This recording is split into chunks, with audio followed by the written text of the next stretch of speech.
This cell can't hold me, Boniface. The door is going to open any moment now. Someone has been fiddling with the padlocks for some time and I can hear every time he succeeds in picking through one. I have already deduced that they are the invaders, having heard earlier as they slaughtered the guards. They want me now, to slaughter me too, but I won't let it happen so easily. I already know about the existence of a death sentence on me, and slaying their leader in battle must have added some salt into a fresh wound. They must be on fire. The hut doesn't have any single weapon I can defend myself with, and I get too anxious every minute a padlock is opened. Then at last I hear them disengaging the bolts and I know that my time has come, to live or to die. I position myself strategically behind the door and wait. As the door slowly squeaks and finally opens. What comes in first is a sword, the tip first then the blade, as the holder keeps on advancing inside with caution. Finally the handle appears and I strike. Using all my energy, I push the rusty metal door against the man behind it and he groans in pain, then does what I had expected of him. He drops the sword as he moves outside crying in pain. The metal door has inflicted some injury on him. I grab the fallen sword and move away, then peek through the door, now half open. I can see movement some distance away as the accomplices of the injured man approach. Quickly I exit through the door, sword in hand, and go round the hut. There he is. I want him dead. I hear the command clearly. The injured man, whose sword I have, is still whimpering in pain. I remember seeing him lying down, rolling on the lawns. I have seen at least 3 more people and fighting them simultaneously is outright suicidal, and I have to think fast. Behind the hut is a forest with thick undergrowth and I waste no time in ducking inside it and positioning myself properly where I can see them. 3 of them emerge from behind the hut and I can't see the one I injured. There's one thick-set man with long hair and 2 youngsters, possibly recruits, each with a sword. I pity these young men. They'll die for nothing. If I were them I would go back to the camp and report that the enemy has escaped. But they are baying for my blood and I ain't going to give it to them. The thick-set man who looks familiar addresses them. He is in this forest. He hasn't gone far. Search it. I want him dead. I'm going back to our camp with his head. And don't commit stupid mistakes like your friend Dixon. Look, he has a broken hand already, he says. They disperse into different directions and I smile at that stupid move. It'll be easy to eliminate them on a 1-by-1 basis. One of them walks straight to where I am hiding behind a huge oak tree. I can tell that he is very young, possibly around 16. He is possibly a college student who has been promised some goodies after the war and he jumped in, thinking it was an easy task. Now he has the dangerous task of killing me, a task he will have to pay the ultimate price trying to achieve. He comes nearer and nearer, and now I can see him very clearly. I can even feel his breath. He is just growing his first beard, a young boy out to get his fame early in the morning. As he passes by me I silently ask for forgiveness and drive the sword into his back. He opens his mouth to shout but no sound comes out. Blood spatters all over the place, and some lands on my clothes, and more sprinkles on the leaves and trees as I withdraw my sword and let him fall slowly into a soft thud. 1 gone, 2 remaining. I shift positions and run through the forest, hiding between the trees, looking for movement. Then I see the other young man. He walks aimlessly, looking around for me. I am straight in his path and if he keeps on advancing he will surely find me. And he does. I emerge from behind the tree, catching him by surprise. But this is no pushover. His sword is already in the air. I bring mine out for defense and they clash. The sound of metal against metal travels wide in the silent forest and I am certain their leader has heard it and he could come to help. I have to end this quickly. Each one of us pushes his sword, and the young man strikes again. I am quick to duck, and the sword strikes a huge tree and gets embedded inside. As he tries to retrieve it I strike. cutting through his chest. He collapses at the bottom of the tree, blood oozing from his severed veins. Superb, superb Boniface. That is exactly what you did to my father. He died such an horrible death in your hands. And now, you are going to pay for it, the thick-set man says. I hadn't seen him coming, and he must have been attracted to us by the clashing swords. I wonder who he's referring to, because in this war I have slain quite a number of warriors. But he still looks familiar. I am sorry if I killed your father, mister, but he must have died in combat. I have never committed a single war crime. Everyone I killed was also trying to kill me. A warrior's death is in the battleground. And if you want to follow your father's footsteps, be my guest, I say. Then I recognize him. He looks every bit as the Gamma of the woodland pack that I killed yesterday. I promise to avenge my father, Boniface Stevens. His soul will not rest until I dispatch you to your maker. He says, poor soul, he just wants to die, and I'm sick and tired of killing. I don't want to kill you.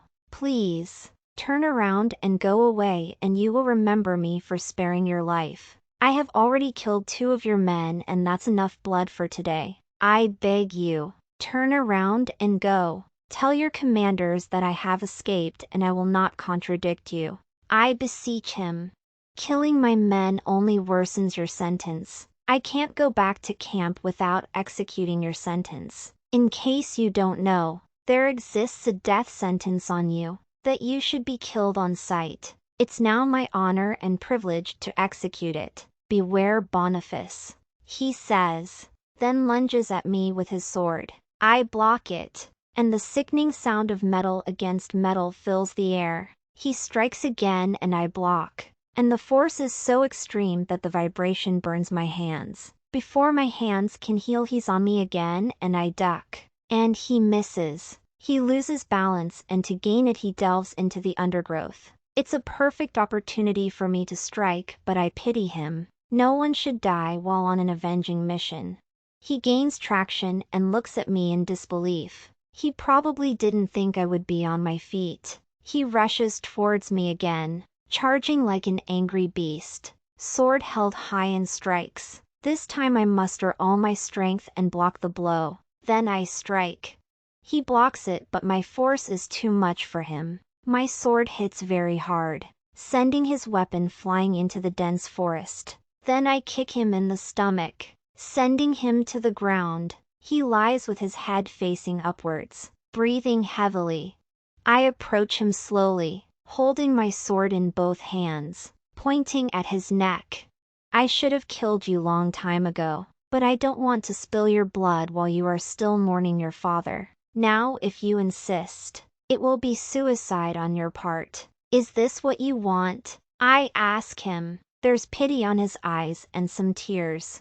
I understand the desperation, the inability to achieve the objective. He has failed his father. I'm still looking at him, expecting an answer. He shakes his head to indicate that he has surrendered. Thanks, I appreciate your understanding. Now, rise up slowly and let's walk back to the hut. We need to talk. I command him. Still on the ground, I see his eyes move. He has seen something. It must be the man whose hand I broke in the hut. I turn around just in time to see the man diving towards me, a dagger in one of his hands. I swing to one side and he misses me by a whisker, then trips on a tendril and lands on his boss. The dagger digs deep into his boss's chest, killing him instantly. I have no option now. Merciful as I can be, these are not the kind of people I can trust. With my sword I slash the assailant's head before he can recover from his shock. Then I throw away the sword and walk back to the hut. My clothes are full of blood and dirty, so inappropriate for the serious mission ahead of me. I need to be clean. It's still early in the morning, not yet noon, and since we have a river nearby, I decide to spruce myself up. I look around the camp for last time because I'm certain I won't be coming back. Then I take one sword and a dagger from the fallen rogues and walk to the river. I pass by Logan's shallow grave and wish him goodbye. Using a piece of cloth, I wipe away all the dirt on my clothes and spread them to dry on the grass. Then I plunge into the river and scrub myself clean. I have a mission: to meet the leaders of the opposite camp and find means of rescuing Natalie. But I want to join the battle first. To impress them and to win their trust, I'm going to give them Matthew Sanders. I know they'll appreciate. The Fall of Alpha George. James. The rogue army fights fiercely, but we relegate most of the action to our junior fighters. Alpha Zach and I concentrate on looking for Matthew Sanders. We have intelligence that Boniface is in prison and Alpha George has left the camp, and that leaves Matthew as the only ranking warrior. Further intelligence tells us that George took away Natalie with him to a yet-to-be-known destination. That is the most disturbing piece of information to reach me. I feel that I have failed her. Waiting for a whole night was a mistake. We should have sent the raiders at night immediately after we knew where she was being held. George now has gone beyond borders, and the punishment he will receive from me will be well deserved. I miss Natalie. At this moment I can't even concentrate. She has become part of me and I find myself thinking about her every other moment. After the battle today I am going to do nothing else but to look for her. I don't care if I have to abandon the war altogether, but to have my mate held prisoner by this criminal is something I won't take lying down. Before the war commenced earlier today, I sent Janet away, revoked her membership of our pack, and warned her to never set foot anywhere near the pack boundaries. She had arrived very early in the morning and requested to see me, and knowing about her ways I was hesitant to talk to her, but I granted her audience after second thought. Good morning, Alpha James. I have come back to our camp to serve you. I'm willing to do as you order me, she had said. I was seated behind my table, watching her performing her act. Where have you been? I had asked, knowing too well that she had just been across the river at the rogue camp enjoying life with the whoring Alpha George.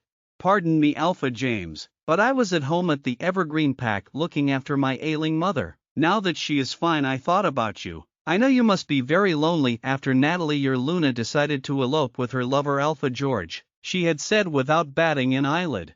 I had risen from my seat and walked around, and come to her side. She stood innocently, pretending to be a very good girl. Tell me, Janet, when did you learn about this purported eloping of the Luna? I had asked. She seemed taken aback by the question, but being the cunning liar she was, she already had a convincing answer by her fingertips. Why now, when everyone in our pack knows about it? It's the talk of the town. Nobody can believe what she has done. Look, Alpha James, now that she has revealed her true colors, you should just let her and George be. Meanwhile, I have come to serve you. She was unbelievably cunning and I almost slapped her, but I restrained myself. The beauty in this conversation was that she was the one who was revealing her true colors to me. I have always admired you, Alpha James, and I promise that I will never do the things that Natalie has done to you. I'll never break your heart. Just give me the chance. I let her speak. Before Natalie came to our pack, she had ran away from Alpha George, after breaking his heart. She is your typical heartbreak queen, who leaves a trail of broken hearts in her wake. Look, she has done the same thing to you. She's a whore. I stopped her at that point. I had enough of her nonsense, and being a busy morning I had a lot on my table. Stop. Contrary to your perceptions, I am not a fool to be deceived this easily. Your narrative is indeed an insult to my intelligence, I stated. She feigned a look of surprise. But Alpha James, I am speaking the truth, she had said. Poor liar.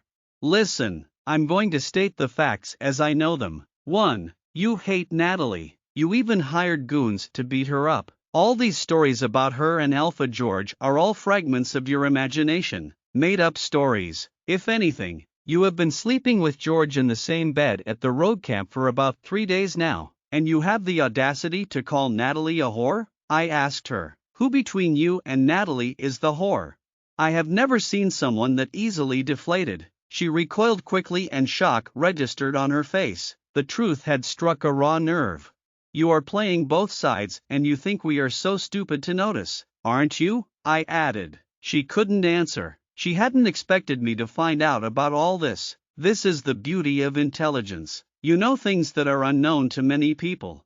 Therefore, I hereby banish you from the Evergreen Pack. All your life never set foot on my territory, never even come anywhere near our boundaries. I declare you persona non grata. If we see you, we will kill you. Now, leave my office and my camp and stay away, I told her in a high tone, almost shouting in rage, and she recoiled in fear. The guards outside had come along to check why I was raising my voice, and I instructed them to throw her out. She cried and wailed, but I paid little attention as she was being dragged away. I just hope I won't see her again.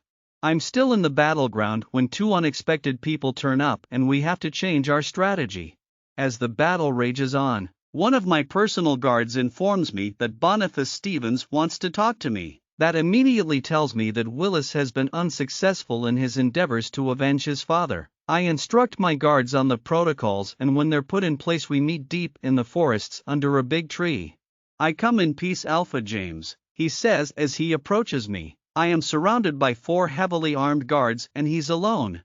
I am sorry about your warriors. They wanted to kill me and I had no alternative but to fight. They are all dead, he says unapologetically. And where is Natalie? I ask. He walks closer and shakes his head. I don't know. Alpha George took her away. Probably she's now locked up at some dungeon at the Two Hills Pack, he says.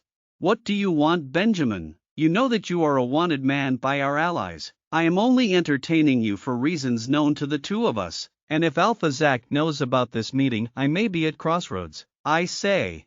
I want to end this war. I want to identify for you the leader of the rogues, Matthew Sanders. Today I want your side to kill him, he says. Matthew Sanders has been hard to identify. All the rogues look the same, wear the same and fight the same. We have previously sent our warriors to single him out, but he somehow manages to slip out of our dragnet. I would very much like to finish him up. To kill a snake you need to hit the head. The snake that is the rogue army will die naturally if their head Matthew Sanders dies. That would be great. Give him to us and we will appreciate. I say. I will, and in return, help me rescue my sister Natalie from the evil Alpha George, he says. That one I can do without asking for anything in return. Hell, I can do it myself. Certainly, you will need to change your uniform and join our side in order to achieve the motive, I say. He wastes no time. In a moment he removes his camouflage shirt and remains with the green t-shirt. He already has a sword and he officially joins our side. I don't care what Alpha Zach and the entire War Council will say. We are barely back in the battleground when Alpha George arrives. With his 3 guards, we are alerted of his arrival by wild cheers from the rogue camp, and looking at their side I see new motivation. I vow to myself that he is not going to leave the grounds alive. I want him for myself. I want to finish him for kidnapping Natalie. Boniface leads my own guards to the middle of the battleground, and as I watch I see him charging at the direction of Alpha George. This wasn't our plan, but if it works for me then fine. Matthew Sanders is lucky once more. Boniface has identified a bigger fish. When the two men meet all other action stops and everyone looks at the mother of all battles. Alpha George is bigger than Boniface, but Boniface is a fierce fighter with plenty of skills. They exchange very bitter words as they fight, with Boniface calling George a whore many times over. The swords clash, emitting some sparks in the hot afternoon sun. Each warrior fights for his life as the rest of the battleground pauses and watches. We may not need to fight again after this duel. Both men are strong and it's very difficult to determine who will win, but we apply the rules of engagement that state that a fight between two people will not be interfered with. Finally Alpha George brings down his sword in such force that Boniface's sword is cut into 2 and my heart skips a beat. I wouldn't allow George to win this, but then I can't interfere, and I pray for Boniface, who holds the remaining piece of his spear. As George brings down his sword again, Boniface ducks out of range, then stabs George with his broken sword, driving it inside the abdomen until it disappears. George drops his sword and goes down screaming like a wounded beast, and Boniface for some reason runs away.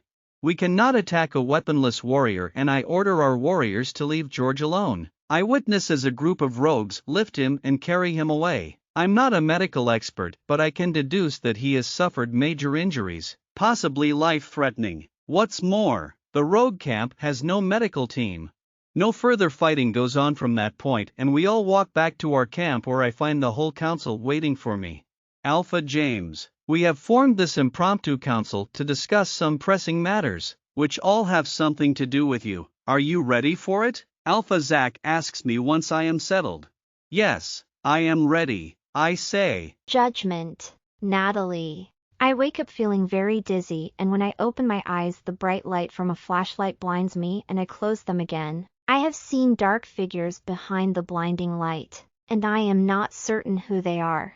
I am aware that I am in a dungeon at my former pack, the Two Hills pack, brought in by George for refusing to be his mate. I don't know what it was that he injected into my body that made me drowsy and later sleepy, but I hope it doesn't affect my pregnancy if I have one. It's still my prayer that I have it.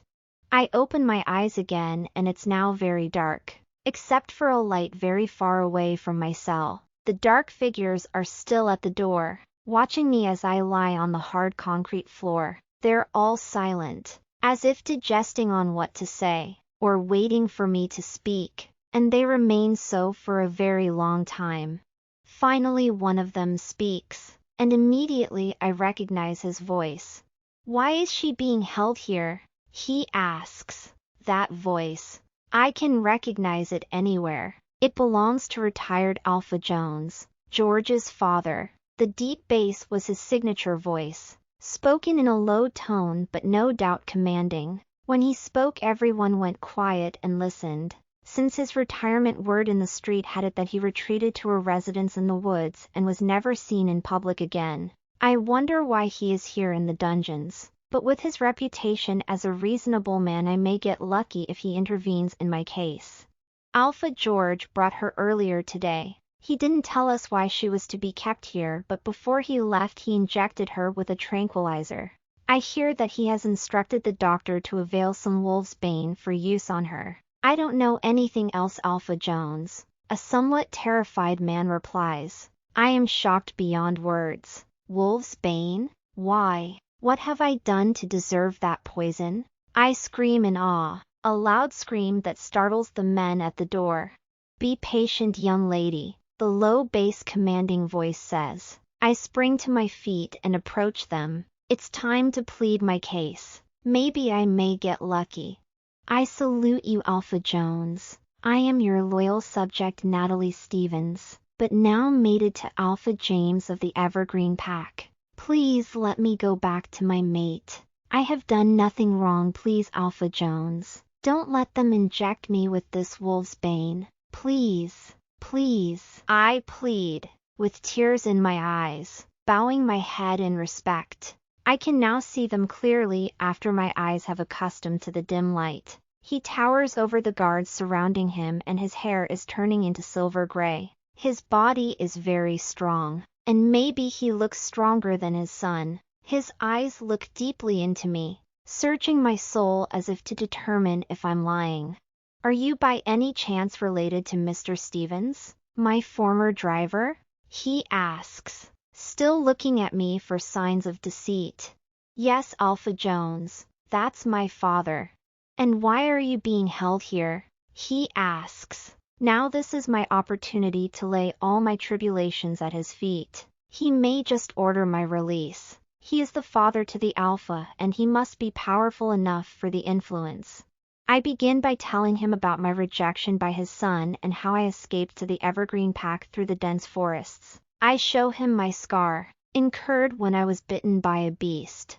I explain to him about my affair with Alpha James and how I finally became the Luna of the Evergreen Pack.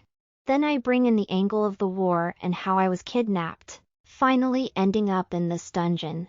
Sorry for all that, my daughter. You have gone through a lot, but I need to verify what you have just told me to see if it's the truth. Just so that you may know, I have removed my son George from his position and I am back in office as the Alpha. George is unable to discharge his duties after he suffered very serious injuries on the battleground, fighting a battle that means nothing to our pack. As we talk, nobody knows whether he will heal because, as I have heard, he has lost a lot of blood.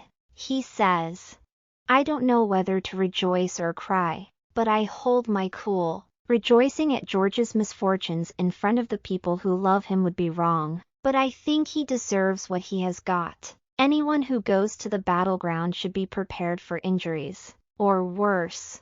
Right now I need to go back to my office to wait for the ambulance that has gone for him. It must be just around the corner. Immediately I take care of him, I'll send for you. If your story is true, I'll let you free unconditionally, he says. Thanks, Alpha. I guarantee you that all that I have told you is true. I wouldn't lie to you, I say. He looks at me for some time, then turns to look at the surroundings. There is an aura of power around him. We will see, he says after a long pause. Outside I hear the wailing of sirens, and that implies that the ambulance has arrived. The Alpha moves out, followed closely by his guards, and I watch as they go up the stairs. I am happy now, knowing that I may walk free at any moment. With Alpha George out of the picture, the war is finally decided. The rogues are defeated, and if not yet, they stare at defeat in the eye. I long for the day when we will all go back to our pack house and enjoy our time together. Just me and my mate Alpha James. I miss him, and I need to tell him about how I have been feeling recently, about the bouts of nausea and how they could be a symptom of pregnancy. I can't wait to see the look on his eyes when he hears that. I hear a lot of commotion that wakes me from my reverie, and I see a group of people coming down the stairs, blackening the entry with their shadows. Someone hits the switch and the whole dungeon is flooded with light. Two men walk the hallway, carrying a stretcher, and they pause by my cell. I walk closer and take a look. It's Alpha George on the stretcher, with his hands drooling at the sides. He is covered in a sheet from the chest downwards. He turns his head to look at me, and with my little experience in the battleground I can deduce that he has very little time to live. His face is full of beads of sweat and his glassy eyes are fixed on me, trying to tell me something. I don't get his message, and it's as if he knows I haven't. He opens his mouth to speak, but much as he labors, no word comes out. The two men walk away, taking the stretcher down the hallway to another room. Soon, more people come in carrying blankets, bed sheets, and a foldable bed. Others dressed in doctor's clothes, and stethoscopes hanging on their necks follow suit. They are establishing something like an hospital ward down here. In a few moments the smell of detergents and antiseptics hits my nose. Much as I don't want something bad to happen, and my belief that no one deserves to die, I am certain from what I have seen that Alpha George has very little time to live. Maybe what he was trying to tell me was an apology for all that he has done to me, or maybe not. Maybe he was blaming me for his impending death.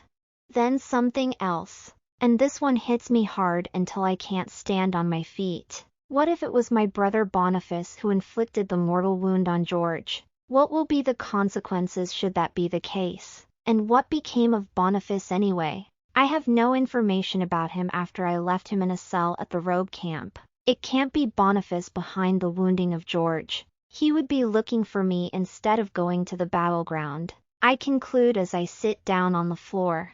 A uniformed guard comes to the door and opens the padlocks, then instructs me to follow him. He walks to the stairs and goes up, and soon we find ourselves outside. We walk some distance before I am ushered into the waiting lounge of the Alpha's office. I just hope that I won't be going back to the cells. Once I am freed from here, I have already decided that I will walk over to see my parents, probably spend a night there, then go back to the Evergreen Pack. I may even convince them to come with me, and that would be very great.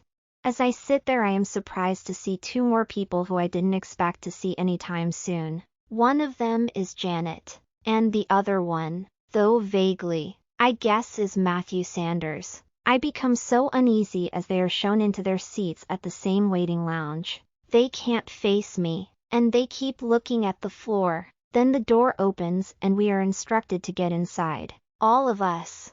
Alpha Jones seats on a high seat, at the end of a long mahogany table whose sides are adorned by more seats. He directs me to seat on one side while Matthew and Janet seat on the opposite side. My heart starts beating. If these are the people who are going to verify my story, Then I am the most unlucky person on earth. They can't face me and they cast their glances on the floor.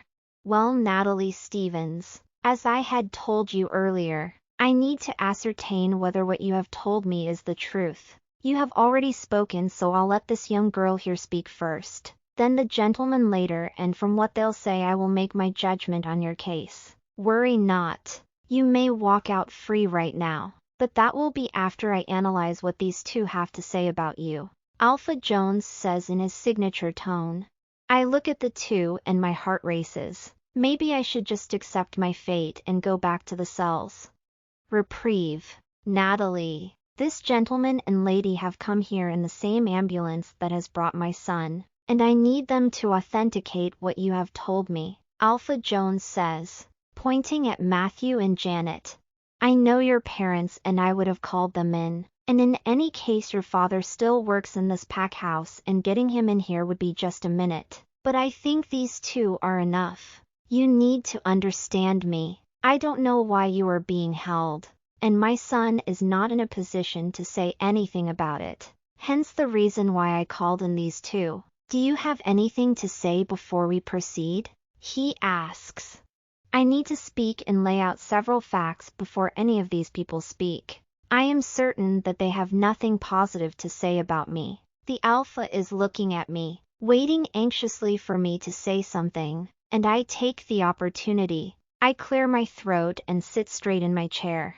Alpha Jones, I understand that you need to get to the bottom of the reason why I am being held here, but the choice of witnesses is one thing I am not comfortable with. I know both of them only too well, and I can assure you that they have nothing positive to say about me, and anything they'll say will be full of hate, bias, and insults. I say. I can see Janet trying to interrupt me, but Alpha Jones gestures for her to be patient and wait for her time.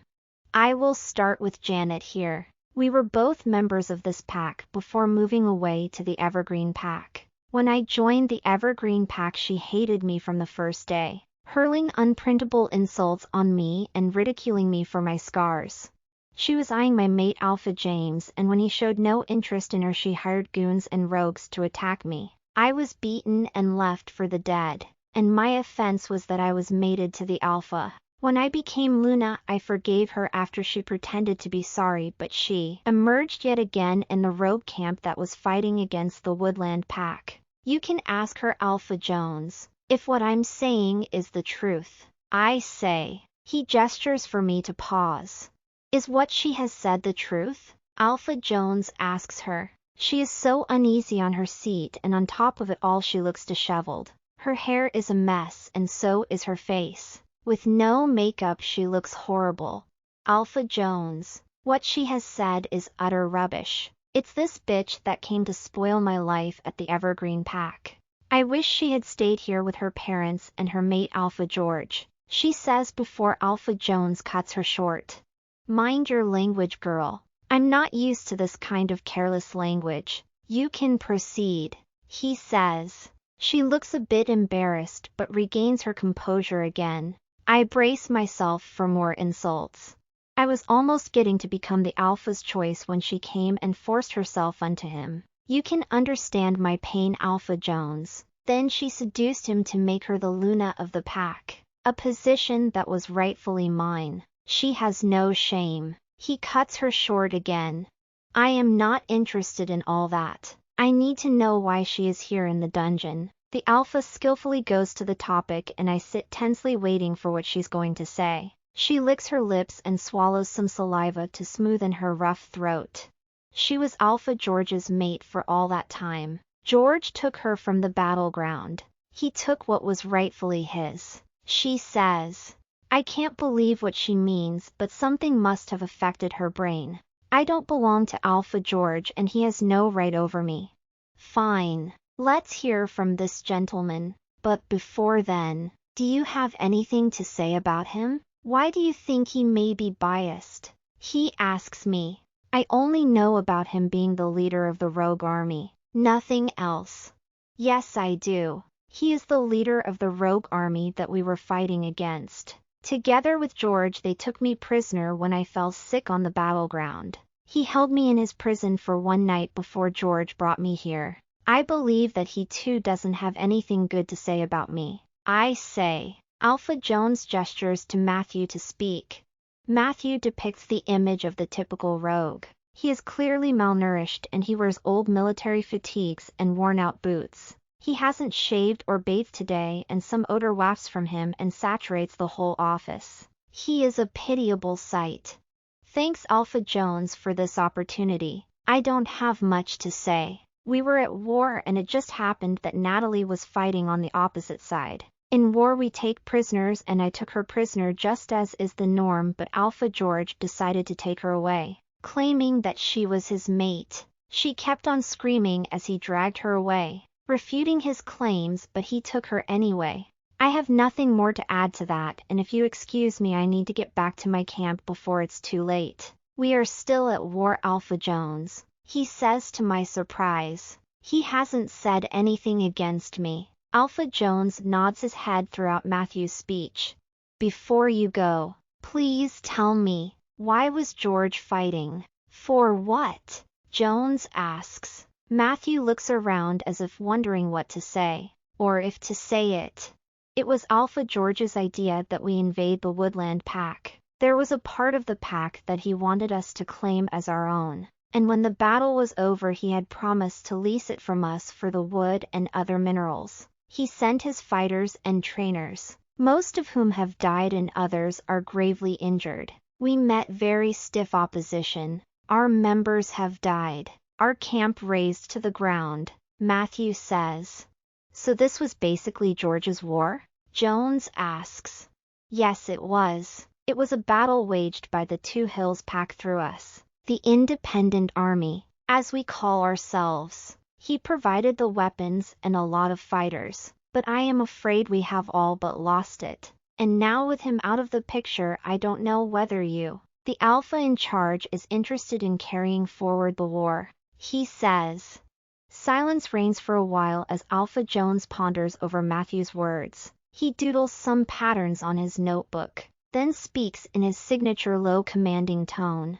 Matthew, I can now let you go. About the war. This pack is not interested in pursuing it any further. You can go ahead and fight on your own if you wish and we won't ask you. However, it has been our policy from very long time ago not to invade another territory, least of all our neighbors, and my son ignored an existing peace treaty. It will take time to mend the already severed ties, and I don't think Alpha Zach will ever think of me the way he used to. Go now.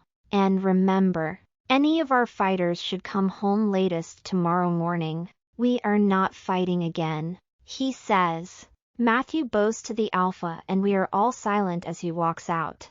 Natalie, I find no reason to hold you any further. I hereby apologize for what my son has taken you through. From the words of this girl, it's evident that you have done nothing to warrant your imprisonment. My son made several mistakes during his reign as Alpha, and I think I am to blame for handing over power to him when he was still immature. As a former member of my pack, I am happy that you became a Luna to another pack. This pack has very cordial relations with the Evergreen Pack, and I wonder what my son was thinking when he brought you here. It's an affront on your Alpha, and I will need to send an envoy to apologize on my behalf and on behalf of the Two Hills Pack. Again. I am so sorry, and you can go now. Both of you. And once again, I am sorry, Natalie, he says. I notice that he has held Janet at very little regard. As we rise to leave, there's a knock at the door and a man in doctor's uniform, accompanied by 2 guards, walks in. I recognize the doctor. I had seen him earlier at the basement as they were setting up the chamber to take care of George. The faces of the guards speak volumes, and I don't need to be told what I already know. Ladies, don't go. Let's listen to the doctor together, Alpha Jones says. We are almost at the door and we pause and remain standing. Alpha Jones. I am sorry to announce the death of Alpha George at 1730 hours this evening. Much as we tried, we could not replace all the blood he had lost. I am sorry, the doctor says. Well, can you do an autopsy? The Alpha asks. Yes, sir. Then do it, and bring the results here. You are all dismissed, he says, and we all walk away. At the parking lot I notice that Janet is still following behind me and I pause to wait. I am so sorry, Natalie. I'm ever so sorry, she says, but I cut her short. Don't talk to me. Let's go our separate ways now. I don't want to see you ever again. I'm going to my parents' house now, if you must know. And tomorrow I'll go back to the Woodland Pack to join my mate. Don't come between us again, I say, pointing a finger at her. Please, Natalie, you are the Luna of our pack. Please talk to Alpha James. I need to come back home where my mother is, but he has already revoked my membership. She pleads and goes to her knees, crying. He did? Well, I didn't know that. I can't rescind his decisions, and quite frankly, I think that was the best thing that ever happened to you. Let it be a lesson that you should never interfere in the affairs of mates, I say as I walk away. As I leave the compound, I turn around and see her still kneeling at the parking lot crying while holding her head. All hail Alpha Jones, Boniface. I was lucky that when I got to the battleground and the first person I saw was Alpha George. All of a sudden I wanted him for myself. I developed a deep urge to fight him, to kill him. All that I had gone through had to do with him. It was him who took me away from my home and brought me here to fight for him, to kill other people. As I fought a battle that meant nothing to me, where I didn't know what to gain except the money, then what did I get in return? Prison, imprisoned and left to die, to be killed while I sat like a lame duck. I hated him, but I didn't know that he would be coming to the battleground, especially after he had left the camp in the morning. And when I talked to Alpha James, the first wanted to fight with the lesser devil, Matthew Sanders, but Alpha George came in before I could spot the ever-elusive Matthew. I made a beeline towards the big devil, the mastermind of the war, the man who had instigated all this death and destruction, Alpha George himself. Alpha George, finally you are here. Today you pay for keeping me in prison. Today I punish you for taking away my sister. I shouted at him. He looked at the direction of my voice and he was almost shocked to see me. I was the last man he expected to see. He composed himself quickly. Boniface, I can see you got out of prison somehow, but you won't get out of my sight now. Prepare to die, you scoundrel. You are such a turncoat, he said, charging at me. One thing about him was that he was a very strong warrior who never shied away from any challenge, and when our swords clashed I was finally happy to have met a real challenger. My match. The other time I felt this way was when I fought with Alpha James. The duel between George and I took some time and was very fierce that everything else on the battleground stopped for them to look at us. We fought dangerously, and many were the times I could feel the onlookers holding their breath. I heard several gasps when my sword was cut into two and people were now waiting pensively to see what was going to happen next. I knew that most people were praying for my victory and I didn't want to disappoint.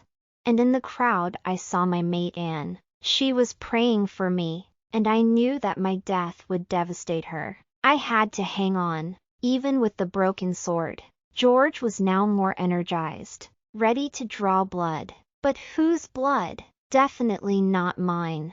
One false step from him was all that I needed. I stepped aside and pushed the broken sword deep into his abdomen, and I could feel his internal organs rupturing as he grimaced in immense pain and dropped his sword. This is for Natalie, you bloodsucker. He looked at me with surrendering eyes and let out a huge growl that echoed through the whole battleground, attracting the attention of every fighter, ally and adversary. The giant was down. I pulled out my broken sword from his body and dropped it. A huge gush of blood flowed out, with some splashing into my clothes. George went down in a heavy thud and I couldn't stay any longer. I had achieved objective. I saw my mate in beckoning and I ran to her, just in time before the rogue army had started surrounding their fallen commander. This was the very first time my mate and I were meeting on open ground, away from any prison. Just the two of us. She saw me coming, running towards her. and she couldn't wait for me to arrive. She also ran towards me and we met and embraced each other tightly. I could feel her strong hands pulling me towards her as I did to her, with her head on my chest. I could tell she was sobbing. Her heart was beating loudly and her breath was deep. "Anne, let's get out of here, now. We may not be safe right now," I whispered to her. "Drop your weapon. The battle is over anyway. And let's go," I added. The rogue army was as disorganized as ever now, and no fighting was taking place. "Boniface, you are a very skilled fighter. For a moment I thought you won't make it. See my tears?" she said. "I couldn't allow him to defeat me. That would devastate you," I replied.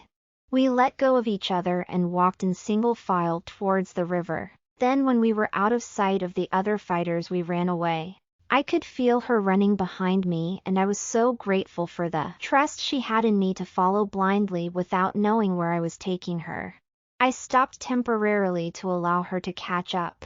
With the falling of Alpha George, the war will come to an end and that's why I want us to leave, I told her as we sat under a tree to allow her to catch some breath. "Where are you taking me?" she asked.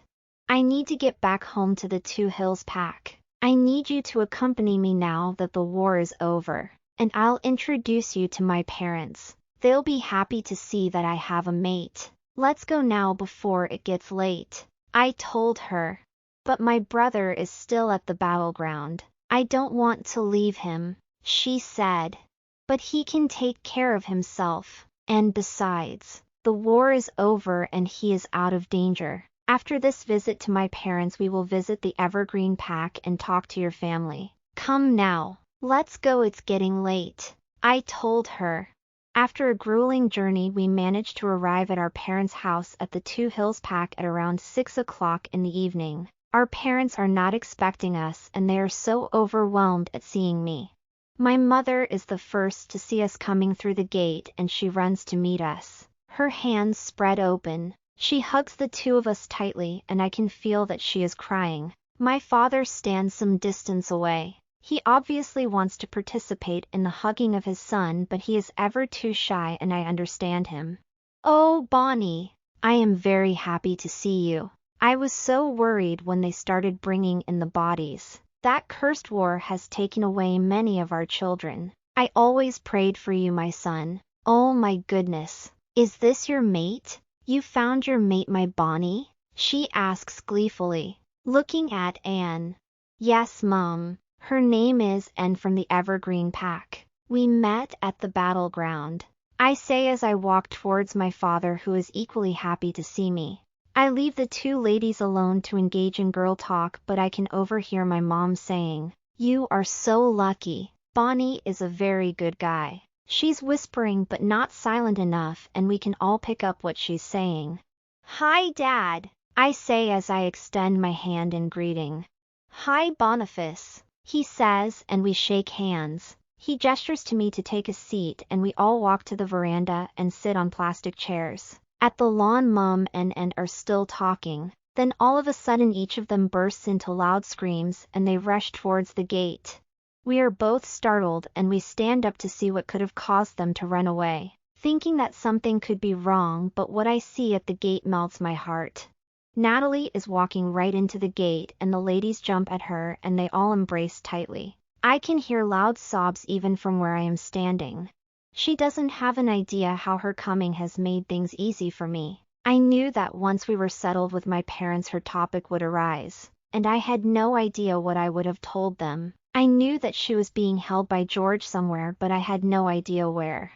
I also knew that George stood no chance in living and I wondered what would happen once he was dead. My biggest fear was that the next alpha would be as stupid as George and continue carrying on his legacy. But the sight of Natalie has calmed my fears. I am now at peace, knowing that the war is technically over and everyone that I care for is still alive. And I don't have Yo explain long stories to my parents. The long embrace is over and the three ladies approach the veranda where we are still standing, watching at them. Natalie breaks into a sprint, her hands stretched. and hugs the two of us. Oh, Dad. Boniface. I thought I'd never see you again. Oh my goodness, I'm so happy. She lets go of us and I can see she is in tears. Hey y'all, it's already dark out here. Let's get inside, Mom says.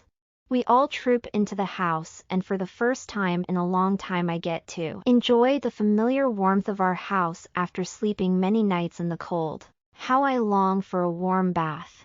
Mom summons Natalie and Anne and they all disappear into the kitchen. Dad and I sit opposite each other and he uses the remote to switch on the television. There's a breaking news flash and when he sees it he is shocked beyond words. He looks at me to see my reaction but I'm unmoved. It's something I already know, so I sit calmly and I let him digest the news.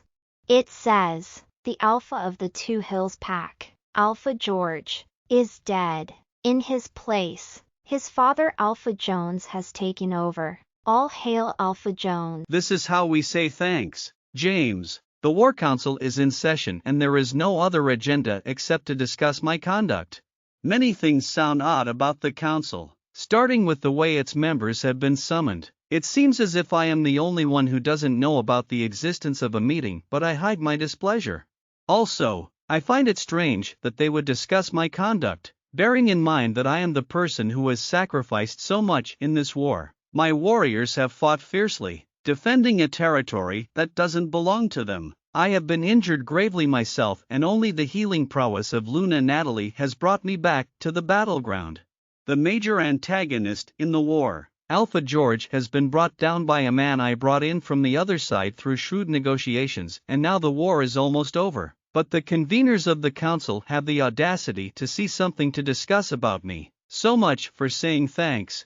This time we are not seated on a round table. No, this time we are not equals. The round table has been removed, and in its place there is a long T-shaped table. Alpha Zach seats at the top of the T and all the others seat facing each other at the sides. His beta and other high-ranking warriors fill the table and I am confined to a chair placed some distance from the table. A penal chair. I should protest this treatment, but I opt to be quiet and listen to what they have against me.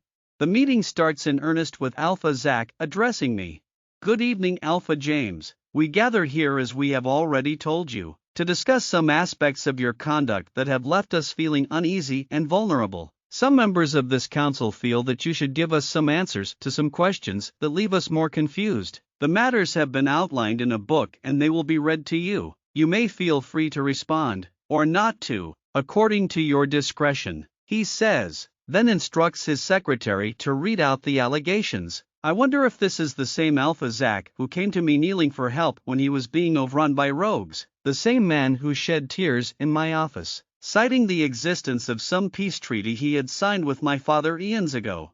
I remember when intelligence came that rogues were moving closer to his boundary, and I authorized compulsory training in my pack to prepare my warriors to assist him. Daily school routines had to stop to give way to the training. Later, when war started, learning had to stop altogether.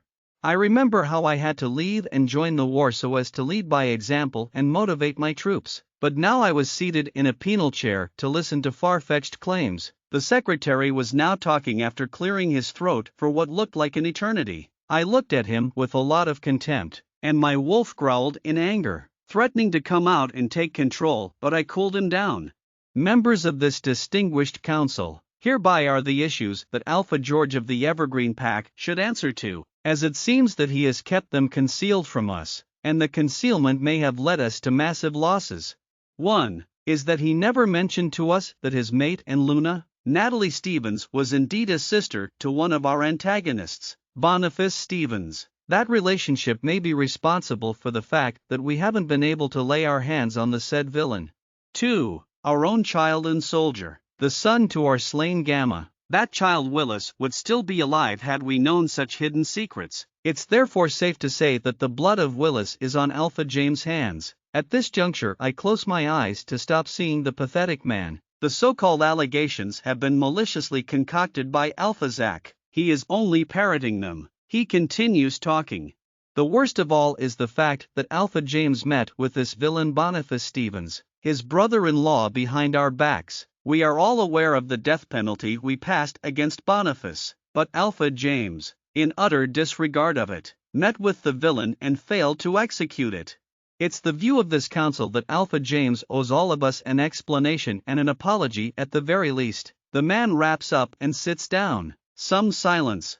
I think all these are a lot of nonsense. The whole council is comprised of members of the Woodland Pack and I am the only outsider. Now it's as if they have realized that I am of no more use and they have concocted a list of malicious allegations against me so that as I go back home I have a load of guilty conscience. I am not taking this lying down and I will defend myself before giving them a piece of their mind.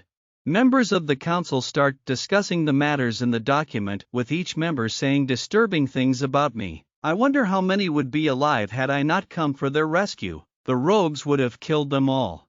Stop! I exclaim, hitting the stone wall with my fist. Vibrations from the strike rattle the glass louvers and go up to the roof. I stand on my feet in order to stress my point.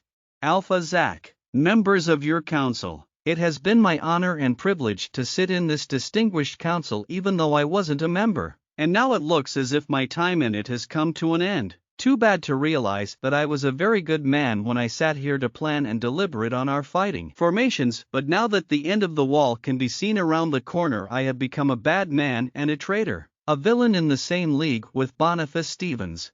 I have listened to the allegations on the things I am purported to have done and frankly all I can say is that all that is a piece of bullcrap. I will start by answering each of the allegations. First is about my mate and the Luna of the Evergreen Pack, Natalie Stevens, now in prison for fighting for this pack. She has been captured before and spent time in a deplorable prison, but she fought tooth and nail, and even managed to kill a female leader of the rogue army. The allegation is that I never disclosed who her father or mother or brother were. Seriously, that was not my business. I fought fiercely without bothering to find out who was who. Yes, her brother is one of the leaders of the enemy camp, but that didn't stop him from almost killing me. Looking around I can see that my words are having the desired effect. About Willis and his men and the certain death they led themselves into. We all warned that young man not to go to war, an angry man, that he should rest until he overcame the grief of his father's death, but he didn't listen. He attacked without doing due diligence, as is the norm. Look what happened to him. But of course you had to blame it on me for lack of another scapegoat. Last is about my deal with Boniface Stevens that has seen Alpha George out of the battleground. I saw how he went down and I am certain no doctor can save his life. Alpha George is going to die, killed by injuries incurred while fighting with Boniface. With Alpha George out of the picture there is no war left. Matthew Sanders can't fight on his own. I used Boniface to do for us what we have failed in doing for all that time we have been fighting. The man Boniface was there in the battleground and anyone interested in him should have arrested him, but you didn't and you want to blame your collective failure on me. I find these allegations malicious, in bad faith and an assault on my reputation. I haven't taken them kindly and when I sit down in my office I will rethink my association with you. This is not the way to treat those that you regard as friends. I left the comfort of my pack house, risked the lives of my pack members, including my own life to fight for you, to ward off attackers on your territory, and the best you could do was to arraign me in a stupid war council. But I don't blame you. It happens to people when they are drunk with victory and they forget how they attained it. There was pin-drop silence. My point was getting home. Most of the council members were staring at the ground, avoiding my eyes. Right now I am walking out of this room, and nobody should stop me. Any attempt at that will be taken as an act of war by my pack and we will respond appropriately. Also, this very evening, all members of my pack will leave and go back home. We have better things to do and I am very sorry for bringing them here. Most of them are college students who haven't completed their studies. I hope they have learned something important here and also they will recoup on the lost school time. Now as I leave, I wish all of you long life and victory in your endeavors. I say. Then push back my chair and start on the way out. Please wait, Alpha James, Alpha Zach says. Maybe in our haste we made it look bad. Please understand us. This was just an autopsy of the war. Oh, thanks for that. Now, if you excuse me, it's getting late and I need to go and look for my mate, I say on the way out. They're all standing, embarrassed, wordlessly watching me walk away. The evergreen pack warriors have their own quarters where they have pitched their tents. I walk over to the camp and talk to the man in charge of the camp, instructing him to lock it down and take everyone home. Word spreads quickly that we are going home and there is jubilation all over the camp. It's happy to say goodbye to the battleground, but I am not going home myself. I am going to the Two Hills pack. I must find Natalie and set her free. Death of Matthew Sanders. James. They say that everything that has a beginning has an end. Our friendship with Alpha Zach is now in jeopardy, almost at its end because of what his war council has subjected me to. Alpha Zach and my family have been friends for a long time, and we have always invited him to every milestone in our pack. Our family too has been coming here for so long, but now things have changed. The moment he stopped trusting me, that's when it happened. I don't think I will be coming back here again. There is another saying that says that there is a time for everything, a time to plant and a time to reap. It seems that the time has come for our pack to reap what we sow in the woodland pack, but I think we have been shortchanged. We spend our time sowing our valuable time and our own lives only to reap mistrust and bad faith. Right now I am licking my wounds as I gather my clothes and weapons. I need everything associated with me to be taken back home. In my sojourn into the Two Hills pack, I will only need a dagger and it's secured inside its sheath that is tied to my belt. I don't see a situation where I will be needed to fight. War has made me sick and the only thing I want right now is for Natalie and I to go back to our pack and take a long rest, maybe go for a vacation by the sea. My troops must be ready for the journey back home because I have alerted them to get ready. They will be traveling by foot in the evening and I am certain that by midnight they will have arrived. I need to talk to them before they leave, to give them my thanks for coming with me when I needed them. Just as I walk out of my quarters with my bags on my back, the sirens go off. The woodland pack had installed the sirens on my advice, to warn everyone of an intrusion. Their wailing can only mean one thing: there's an emergency. I have learned something about emergencies. Once a siren goes off, one needs to be close to his troops, in case it's an invasion. There is always safety in numbers. A lone warrior easily falls prey to marauding attackers. I drop my bags and quickly dash into our camp where everyone is running helter-skelter. The lights in the whole complex have gone off, possibly vandalized, and it's clear that there is an attack. I curse myself for not leaving earlier. We are now caught in the middle of an attack on the woodland pack, and if we are not careful we may lose big. Had we left earlier, the woodland pack would have seen our importance. What are we going to do, Alpha James? The head of our camp approaches me in the darkness. I have issued instructions that no one should light a flashlight. In this darkness a source of light can easily attract an attacker. Arm your warriors. We will defend ourselves if someone attacks us. Also, we will defend our hosts if they get overwhelmed. I say as I withdraw my dagger from my belt. So far we haven't seen a single attacker, but we are certain that they are here somewhere in the darkness. A coded message is relayed in our camp and everyone sits ready for the war. This doesn't qualify to be called a war, it's an ambush. We stay at standby mode for about 10 minutes and I begin to think that it was a false alarm, but then the attackers pounce. They find everyone ready and a fierce battle ensues. We fight in the darkness and I have already found out that they are members of the Rogue Army, with George and Boniface out of the picture. It seems as if they have thrown away the rulebook and now war can be fought anywhere anytime. I can hear a lot of fighting going on in the pack house and I wonder if Alpha Zach is safe. Even though I don't like him right now, it doesn't mean that I can sit back when his life is in danger. I find my way through the fighting warriors, fighting off some and ducking from blows until I find myself at the entrance to the pack house. The guards are engaged in a serious fight with the rogues. Luckily for me, in the darkness and with my werewolf instincts, I can easily differentiate between rogues and woodland guards. There's a sword near a fallen rogue and I pick it up and join the fray. Without much ado I stab, slash, cut and maim many rogues as I go inside the pack house. The rogues have gained access to what was the war room and I follow inside. The guards join me and we inflict serious damage on them, killing every single rogue. When that is achieved I then call out Alpha Zach, who is locked deep inside his office with his most trusted lieutenants, to come out. Just as he comes out, one of my warriors comes in to report that they have finished fighting the rogue attack and that every rogue is dead. I dismiss him with instructions that our troops must leave at once. Alpha Zach walks out and looks at me in the darkness, and I look back. We look at each other without any word being said for a while, and when I turn to leave he speaks. I am sorry, Alpha James. I am really sorry for what happened earlier today. Our conduct as a council was really unacceptable. Please forgive us, he says. I wonder if his council thinks so or it's his own opinion as I continue walking towards the door. Skipping over dead bodies, I notice that he is following closely behind. Also, Alpha James, I must also thank you for helping me fight these rogues. If it were not for you, they would have wreaked unknown havoc on us. Please accept our gratitude, he says. I wonder what he means when he says that I have helped him fight. The coward was locked away. At the corridor, when I shine my flashlight, I recognize a familiar face.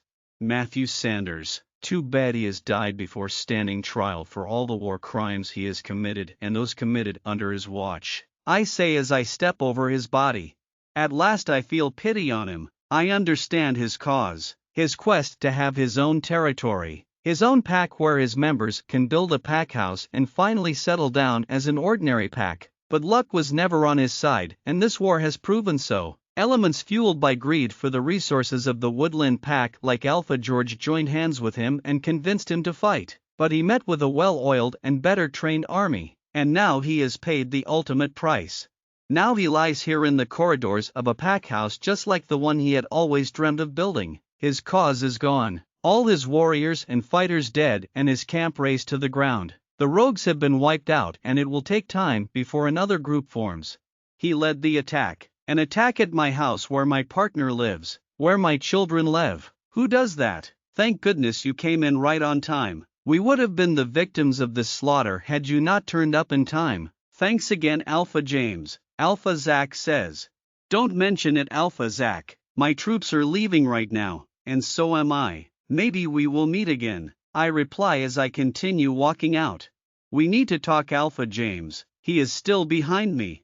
Yes, we do. But not here and definitely not now. Come to my pack anytime after I have settled, and then we can talk all you want. As for now, the least you can do to us is to grant us leave as we walk back home. I say, I can see that he is very apologetic for his actions, but I don't have time to engage him. I want him to wallow in his guilty conscience when we are already gone. But you can spend the night here and walk home tomorrow, please. Let it not look as if I have thrown you out, he says. No, we have already made up our minds and we can't rescind it. Besides, our warriors need to save their families and to postpone it will be dangerous. Also, we need to give you time to deal with all these bodies. We have to go, Alpha Zach. If you need something, don't hesitate to call, I say as I put on an hooded top brought in by my warriors. Minutes later, our warriors are waiting out of the woodland pack, carrying their weapons and bags with clothes. We have lived true to our word of never encouraging rogues. I am hidden deep inside the warriors and no one can notice me. We walk a few miles in silence, and when we approach the river I maneuver my way across the warriors and disappear into the river. I need to go alone. This is my private matter and the pack shouldn't be involved. I hide in the undergrowth for some time until I am sure that my army has marched away. I find it funny, being the alpha, the head of the whole pack, the man who is the law. But still I have to hide from my troops. When I am satisfied that they are completely gone I emerge from the bushes and follow the river upstream. I know that if I follow it all the way to its source I'll have arrived at the Two Hills pack. Their pack house is on top of the hills. My father used to take me there long time ago. He and the former Alpha, the father of George, were in good terms. They even had a peace treaty that George rubbished immediately after he took power. I know that Alpha George is dead already and there is a new Alpha in his place. How I wish that the new guy in charge would be as reasonable as George's father. My work would be very easy. As an Alpha from another pack I am certain that I will be received by the current Alpha. Then I will explain to him why I have come, and if Natalie is held in their dungeons I'll plead for her release. The river goes through dense forests. Then as I follow it I cross the boundaries. I am no longer in the woodland pack territory. I can easily tell when I cross the borders of a pack, because there is some feeling, some energy that is released. I am now at the furthest point of the Two Hills pack and I continue walking, thinking about Natalie. I wonder why I have been unable to raise her through our mind link, or maybe it's the distance. I wonder if she has been trying too, but then I conclude that she doesn't have to do it because I have come to her in person. Initially, I wanted to shift and run, but I changed my mind because I have all the night to myself. It would be wrong for me to arrive at 10 o'clock in the evening and request to see the alpha. I imagine him being pulled out of bed in order for him to talk to me, and I find it somehow rude. I want to see him in the morning when he is in his office. The moon is clear in the sky, though I can't see far because of the dense forest cover, but I keep on moving. My nose picks up scents of wild animals, but I am not interested in hunting right now, though I am hungry. The hunger pangs can wait till morning because I can't feast without knowing the state of my mate. I get out of the dense forest and emerge in a wilderness, a plain with long grass. With the moon so clear I can see really far, and the two hills are not very far now. But as I walk towards them I feel a scent. There are wolves all around me, and I stop walking and allow them to come near me. Being an alpha myself, I know that a pack must be guarded, and this doesn't get me by surprise. Drop any weapon in your possession and raise your hands, a voice in the long grass said.